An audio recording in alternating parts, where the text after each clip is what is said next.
వినీల్ 5 సంవత్సరాల క్రితం bachelor degree చేస్తున్నప్పుడు కాలేజ్ ఎక్స్‌కర్షన్‌కెళ్ళినప్పుడు చూసాడు నిజానికి ఆమెని. పేరు కూడా తెలీదు. ఆమె మొహంలో గల సంతోషాన్ని చూస్తూ వెన్నెల అని ముద్దు పేరు పెట్టుకున్నాడు. వాళ్ళు కూడా ఇంటర్ కాలేజ్ పిల్లలు ఎక్స్‌కర్షన్‌కే వచ్చారు. తనలో ఏదో సంతోషం ఎప్పుడు చూడనిది బయట ప్రపంచం కొత్తగా చూస్తున్నాను అనే భావనతో ప్రతీదీ పరిశీలనగా చూస్తుంది. అప్పుడు తను తీసిన ఆమె ఫోటో పిక్చర్స్‌ని తన లివింగ్ రూమ్‌లో గల కబోర్డ్ నుండి తీస్తూ చూస్తున్నాడు. అప్పుడు ఆమె మొహంలో చూసిన సంతోషం గాని, కల గాని ఇప్పుడు ఆమె మొహంలో కనిపించడం లేదు. తొలి చూపులోనే మనసును దోచుకున్న అమ్మాయి. ఇన్ని సంవత్సరాలలో ఏ అమ్మాయిని చూసినా ఎందుకో కనెక్ట్ కాలేకపోయాడు వినీల్.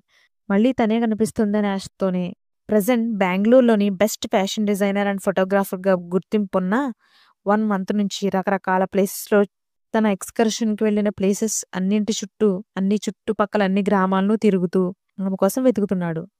తను కనిపించిందని సంతోషించాలో, లేక ఎలాంటి పరిస్థితుల్లో తనని చూసినందుకు బాధపడాలో అర్థం కావడం లేదు వినీల్‌కి. సముద్రంలోను, వర్షంలోను తడవడం వల్ల ఆమె శరీరం వేడిగా కాలిపోతుంది జ్వరంతో.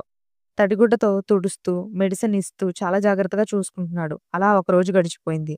ఆమెకు మెల్లగా స్పృహ వచ్చింది. చుట్టూ చూస్తే అది ఒక గదిలా ఉంది. సెలైన్ ఎక్కుతుంది. చాలా నీరసంగా ఉండడంతో దాహం అనిపించి పక్కన వాటర్ బాటిల్ తీసుకోవడానికి ప్రయత్నిస్తుంది. చప్పుడు రావడంతో హాల్‌లో పడుకున్న వినీల్ ఆమె వద్దకు చేరి ఆమె పరిస్థితి గమనించి ఆమెను ఆమెకు మంచం దిండు అడ్డుగా పెట్టి కూర్చోబెట్టి, "దాహంగా ఉందా? మంచినీళ్ళు తాగుతావా?" అంటాడు. ఆమె అవునన్నట్టు తల ఊపుతుంది.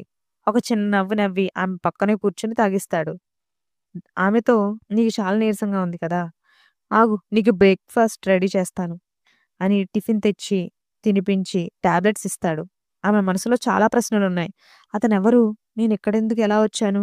కానీ అడగడానికి కూడా ఓపిక లేదు. అలా అని అతని లాలనలో కల్మషం లేదు తెలుస్తుంది ఆమెకు. అతని కళ్ళలో స్పష్టంగా. కానీ ఏదో భయం. ఒక మగవాడి రక్షణలో తనకు తెలియని వారి ఇంటి దగ్గర ఉండడం, తన గతానికి, వర్తమానం, భవిష్యత్తుని ఎలా మారుస్తాయా అనే స్ట్రెస్‌తో తలనొప్పితో ఆమె కళ్ళు తిరుగుతున్నాయి. అది గమనించిన నీల్ "వెయిట్, వెయిట్ నువ్విప్పుడు ఎక్కువ స్ట్రెస్ తీసుకోవడం మంచిది కాదని డాక్టర్ చెప్పారు. నీ హెల్త్ బాగున్నాక ఆలోచిద్దాం. ఇంతకీ నీ పేరేంటి?" అని అడుగుతాడు. ఆమె నీరసంగానే రాధ అని చెప్తుంది. "నీ పేరేంటి?" అని అడగ్గా కృష్ణ అంటూ కళ్ళెగరేస్తూ చెప్తాడు. ఆమె అయోమయంగా చూసేసరికి "ముందు నువ్వు రెస్ట్ తీసుకో. మిగతావన్నీ ఉదయం మాట్లాడుకుందాం" అని చెప్పి ఒక దుప్పటి కప్పి ఆమె నిద్రపోయే వరకు జోకొట్టి హాల్లోకెళ్ళి పడుకుంటారు. ఎందుకో చాలా సంవత్సరాల తర్వాత మనసు ప్రశాంతంగా అనిపించి నిద్రపోతుంది రాధ. వినీల్ అసలు పేరు వినీల్ కృష్ణ. అందరికీ తను వినీల్‌గానే పరిచయం.